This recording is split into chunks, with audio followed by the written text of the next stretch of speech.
My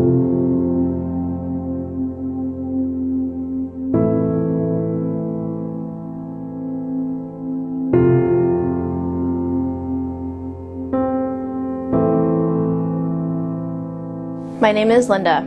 This is how God ruined my life.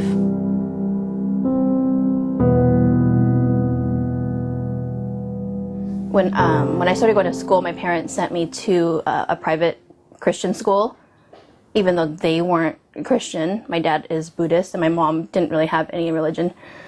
But they sent me to this Christian school. I just remember them being really scary. Like, they were like scary Christians. They were Baptists and really scary. And like, I think one time I told them that my dad was Buddhist, and they were like, "Your dad's going to hell." So I went home and told my dad, and he got upset that they told me that. And then I spent like the next, I don't know how many years, like thinking my dad's going to hell. Both my parents are going to hell. And then when I went to college, I think I took a class on world religions. And then I was like, wow, these other religions are really interesting. Like, I don't like mine anymore. And I thought, you know, like, I would explore other religions. Like, I had wanted to be Buddhist, you know, from college on. You know, I didn't really, I would say I had, you know, wasn't going to anything. I wasn't going to church, I wasn't going to temple. I didn't really have a religion. I was just saying I wanted to find a new one that appealed to me. And then I met Evan, and Evan was a Christian. She was pretty and funny. Yeah, there was that physical attraction. She was pretty blunt. She was straightforward. She didn't play a lot of games. When we got married, and we had Ethan, and during this time, right after we had Ethan, me and Evan decided that I wasn't going to work anymore, and I would just stay home with him.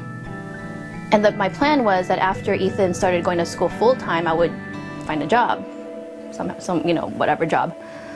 Then as Ethan got older, I decided I want another baby.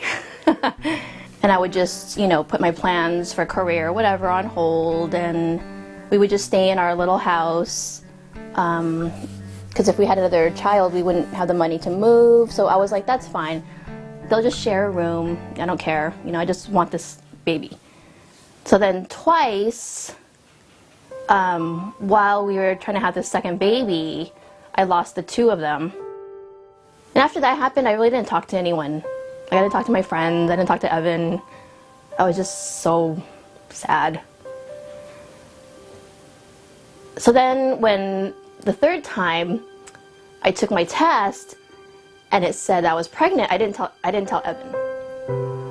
The first two times it happened, I think he didn't really know how to deal with it. But then a few days went by and I decided, well, I kind of have to tell him. So I told him, and he was kind of like, okay, that's great, you know. I don't think either, I was really excited, but I think he was just kind of guarding himself. And of course, that was Ollie.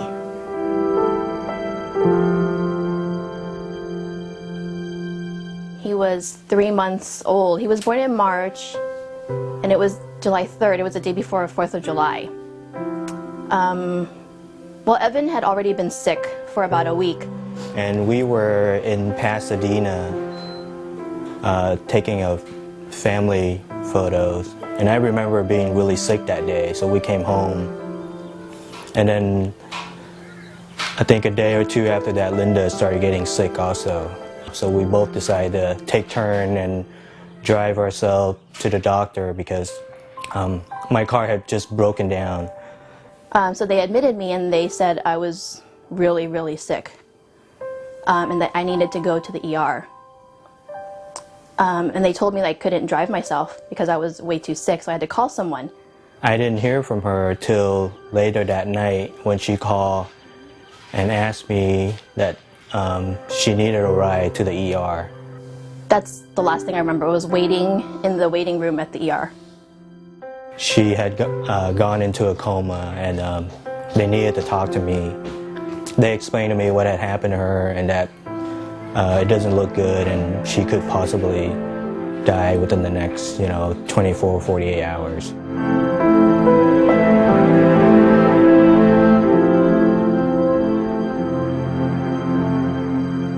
At some point, I remember being aware of kind of like where I was. Like I was in a hospital because I had something stuck here, which was, it turned out it was a ventilator because at the time I was sick and I couldn't breathe, so they had to put a ventilator in my throat. And I remember, I don't know how I told Evan this, maybe I wrote it down, but I told him to take Ethan back to school shopping because when I went in it was July. So, maybe it's gonna be close to like getting ready for school. And then Evan told me, he's already been in school for like a month. And I was like, what the hell? Like what's the date? Like what year is it? So then it turns out I had already been in the ICU for almost 4 months.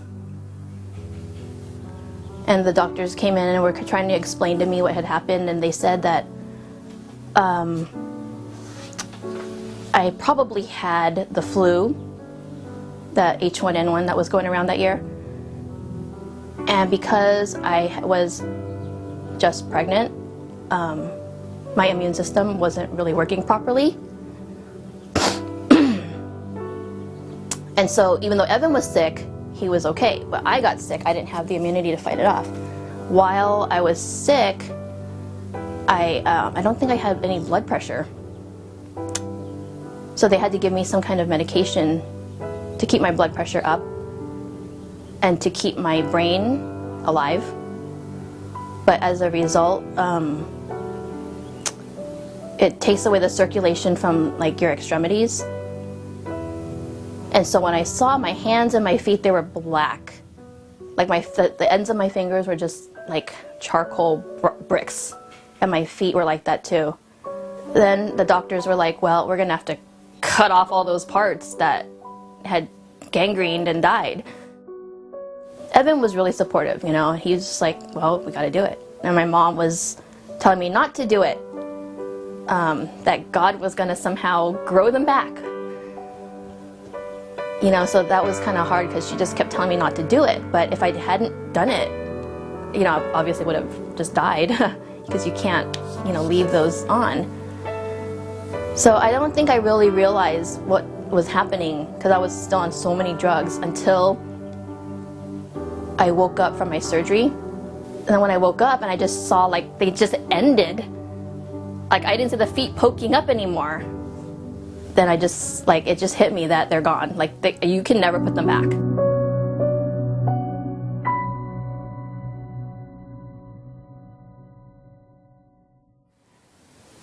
I didn't know who to blame.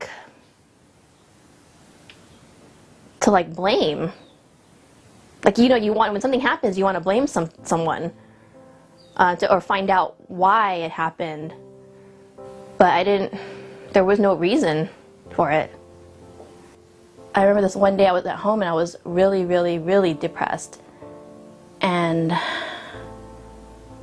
I just wanted to kill myself. And then I texted Evan, I said, I'm really depressed, I want to die. And he texted me back saying, oh, don't worry about it, or something to that effect, something not really helpful. Then I started to think, I didn't dislike Ollie, but I thought, well, this is Ollie's fault. If I wasn't pregnant at that time, then I wouldn't have gotten sick. Or if I had gotten sick, it wouldn't have been like that. It would have just been a normal sick. So I thought, if I had never had Ollie, I was like, I don't even want him anymore. He did this to me. And the doctors were pretty much telling me that if I hadn't been pregnant, I would have been fine. So I said, that's Ollie's fault. So for a while I was telling Evan, I was like, what if we had never had Ollie? This never would have happened. And he said, don't say that, Ollie's a blessing. And I was like, oh. So at that point, I didn't really even understand a lot of things. I thought, well, if God is so good, He's so great. How come he let this happen to me? How come he didn't save me? My dad wouldn't have let this happen to me if he could have stopped it. God's supposed to be everyone's father, but he didn't even help me. And people were like, oh, you're so lucky to be alive. And I was like, screw this. I don't want to be alive. This sucks. God sucks. Like, God's mean. Look how he punishes people and blah, blah, you know? And I thought that's what he had done to me for something I had done. I don't know what it was. And then Evan said, well, maybe that was like how, you know, he tried to get your attention. And I'm like, but that's mean. Like, why would you do that to someone to get their attention, right? God is just this like mean Santa that is up there, you know. I'm like, if I was so sick, why didn't you help me? Why did you just let me get even sicker? You know, like he sucks.